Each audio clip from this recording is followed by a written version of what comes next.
எண் 18 சேனலுக்கு உங்களை அன்புடன் வரவேற்கிறேன்.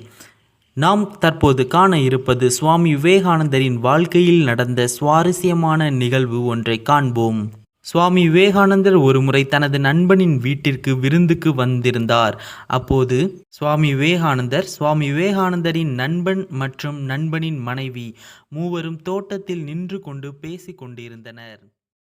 அப்போது அவர்கள் யாரும் எதிர்பாராத வண்ணம் கட்டவிழ்க்கப்பட்ட மாடு ஒன்று அவர்களை முட்டுவதற்காக விரைந்து ஓடி வந்தது. இதை கண்ட சுவாமி விவேகானந்தரின் நண்பனின் மனைவி அவ்விடத்திலேயே மயக்கமாகி விழுந்தார். சுவாமி விவேகானந்தரின் நண்பன் என்ன செய்வது என்று அறியாமல் அங்கும் இங்கும் ஓட்டம் பிடித்தார். ஆனால் சுவாமி விவேகானந்தர் ஒரு அடி கூட நகலாமல் அங்கேயே நின்று கொண்டிருந்தார். இந்த செயலை கண்ட அக்கம் பக்கத்தினர் பிறகு அந்த மாடை பிடித்து கட்டினர். பிறகு சுவாமி விவேகானந்தரின் நண்பர் சுவாமி விவேகானந்தரிடம் வந்து, "நீ ஏன் வேறெங்கும் ஓடாமல் மாடை எதிர்த்து நின்றாய்?" என்று கேள்வியை எழுப்பினார். சுவாமி விவேகானந்தர் மௌனமாக கூறினார், "எனக்கும் அந்த மாட்டின் மீது அச்சமானது ஏற்பட்டிருந்தது. ஆனால் வருவது என்னவென்று நாம் எதிர்கொண்டால்தான் அந்த பிரச்சனை என்னவென்பதை நாம் காண இயலும்.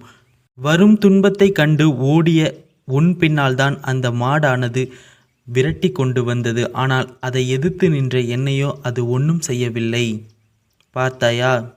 எப்பொழுதுமே நாம் துன்பத்தை எதிர்த்து நிற்க வேண்டுமே தவிர பயந்து ஓடக்கூடாது."